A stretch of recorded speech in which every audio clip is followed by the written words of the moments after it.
Siguiendo con la explicación de intervalos de confianza, en el primer video vimos, bueno, todo el desarrollo para los intervalos de confianza para la media poblacional. En este caso vamos a trabajar sobre el intervalo de confianza para la proporción y para la varianza poblacional, ¿sí? Repasando un poco de la distribución de los estimadores, vemos que si tenemos una variable binomial con parámetros n y pi, que pi era la proporción poblacional, si definimos P sombrero como X sobre N, o sea, número de observaciones que cumplen una característica específica, ¿sí? Que es la distribución binomial. Dividido el número total de la muestra, por ejemplo, cantidad de autos rojos dividido cantidad de autos totales observados, esto nos da la proporción muestral, o sea, la proporción de autos rojos que obtuvimos en nuestra muestra, ¿sí? Decíamos que para muestras grandes, por teorema central del límite, en muestras suficientemente grandes, P sombrero menos pi dividido la raíz de pi por 1 menos pi sobre n tiende a una distribución normal 0,1. ¿Sí? Recuerden, esto era lo que veníamos viendo. Bueno, lo de abajo es lo mismo cuando tenemos una resta de dos normales. ¿Sí? No lo vamos a prestar mucha atención por ahora porque después cuando hagamos sí, los test de hipótesis, ahí sí lo vamos a hacer un poco más, pero por ahora eso no le llevamos mucho el apunte, pero es básicamente la misma idea cuando tenemos una diferencia de dos proporciones muestrales. Siguiendo los mismos pasos que antes, ¿sí? Definimos, recuerden, z de alfa sobre 2 y z1 menos alfa sobre 2, exactamente igual que antes. Por teorema central del límite podemos usar esta aproximación, ¿sí?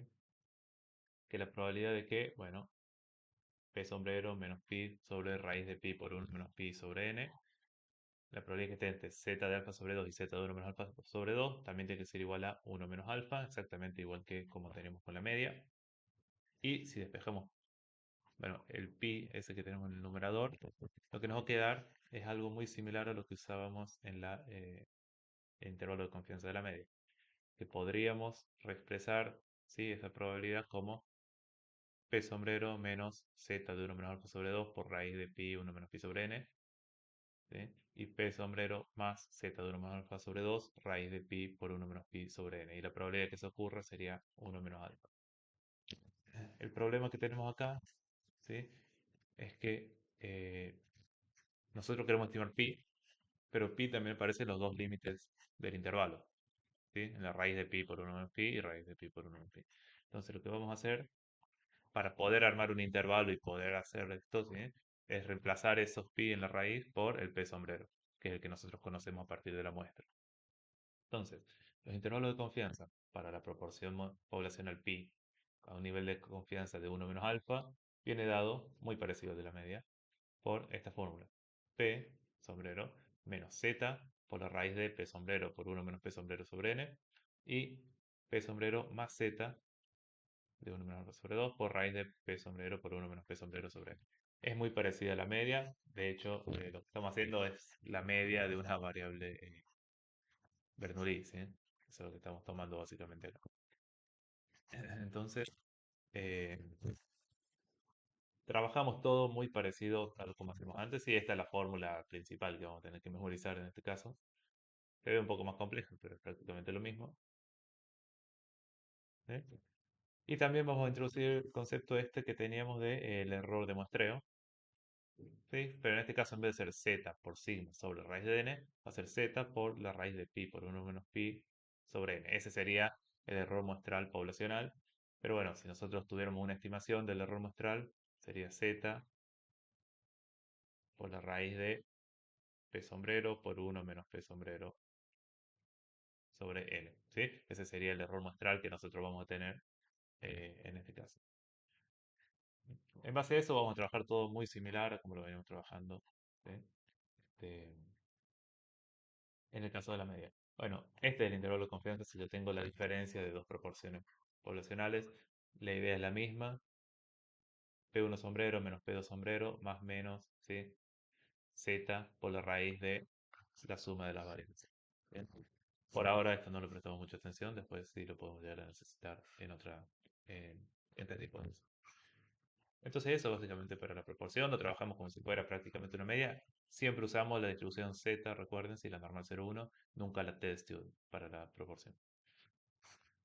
En cuanto a la varianza, recordamos que si yo tengo S al cuadrado, que es el estimador insesgado de la varianza, ¿sí? La suma de los desvíos al cuadrado sobre n-1. Entonces, n-1 por S al cuadrado sobre sigma al cuadrado tiene distribución chi al cuadrado con n-1 grado de libertad. Bien.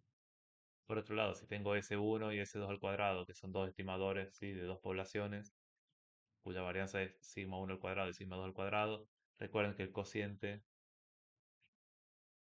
tiene distribución f con n1 menos 1 y n2 menos 1 grado de libertad. De nuevo, esto lo usamos para comparar varianzas, por ahora no lo vamos a usar tanto. ¿Sí? Este, pero bueno, en base a eso podemos definir para la varianza de una población que la probabilidad de que n-1 s al cuadrado sobre sigma al cuadrado, que es una chi cuadrado con n menos 1 grado de libertad, esté entre los dos valores críticos, ¿sí? Chi al cuadrado de alfa sobre 2 y chi al cuadrado de 1 menos alfa sobre 2 va a ser 1 menos alfa. ¿Sí? Muy parecido a lo que hacemos antes. Si despejamos el valor de sigma al cuadrado, nos va a quedar, ¿sí? Que el intervalo de confianza para sigma al cuadrado con un nivel de confianza 1 menos alfa va a ser n menos 1 por s al cuadrado dividido el chi al cuadrado de 1 menos alfa sobre 2 y n menos 1 es el cuadrado dividido el chi al cuadrado de alfa sobre 2. En este caso, la distribución es simétrica, entonces tenemos que buscar los dos valores en la tabla o en la aplicación, ¿sí? Es como en la normal que podíamos reemplazar los dos por z de 1 menos alfa sobre 2. Acá los dos van a ser distintos, entonces tenemos que buscar cada valor por separado, ¿sí? Pero de nuevo, la idea es exactamente la misma, ¿sí? Los intervalos son los que se mueven, el valor sigma al cuadrado es algo fijo, ¿sí? La diferencia que vamos a tener acá es que el intervalo no es simétrico alrededor de la media como tenemos, ¿sí? Sino que vamos a tener un intervalo asimétrico y por lo tanto no vamos a calcular el error de muestreo como si hacíamos con la media y la proporción, ¿sí? Esa es una diferencia que tenemos, puede ser una ventaja si lo quieren ver. Eh, pero básicamente acá se acabaría el ejercicio, ¿sí? Bueno, acá está lo que les aclaraba recién, ¿sí? Que como no es simétrico, ¿sí? Chi al cuadrado de 1 menos alfa sobre 2 y el de alfa sobre 2 no es lo mismo. Y por otro lado, como no es simétrico, no hay error de muestreo. Bueno, y en caso de que tuviéramos, eh, comparando varianzas, si yo quiero hacer un intervalo de confianza para sigma 1 al cuadrado sobre sigma 2 al cuadrado, planteo esa desigualdad, ¿sí? Como tiene distribución f el cociente, puedo plantear un intervalo de confianza en base a la distribución f. ¿Bien? Entonces vemos que para sigma 1 sobre sigma 2 al cuadrado, el intervalo de confianza va a ser S1 al cuadrado sobre S2 al cuadrado, ¿sí? Los parámetros, las estimaciones muestrales, dividido, ¿sí? El valor f que acumula hasta 1 menos alfa sobre 2, y el valor superior es S1 al cuadrado sobre S2 al cuadrado, dividido f, el valor que acumula hasta alfa sobre 2. ¿Bien? Parecido a lo de la otra varianza, ¿sí? La varianza para una sola población. Ahí lo vamos a ver bien en los ejercicios, sí, lo importante es que tengan la fórmula de intervalos de confianza y ver la interpretación, ¿sí? Una vez que lo vimos. De nuevo, la f parecida a la chi no es simétrica, entonces no podemos igualar los dos valores f que encontramos y no vamos a definir el error de muestreo en estos casos. Bien. Último detalle, en base a las estimaciones de la varianza, si quisiéramos estimar el desvío estándar, ¿sí? Primero estimar el intervalo, la varianza y después tomar raíz cuadrada, ¿sí? A los valores de los límites, ¿sí? Simplemente tendremos que hacer eso.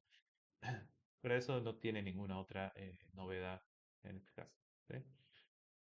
Entonces ya con esto ya tendremos definido todo lo que vamos a usar para trabajar el intervalo de confianza. Lo que nos queda así, sé que queda medio abstracto, medio raro, en los ejercicios de práctica vamos a ir aplicando estas fórmulas, ir explicando un poco y vamos a hacer la interpretación cuando nos quede un intervalo de confianza dado. Bien.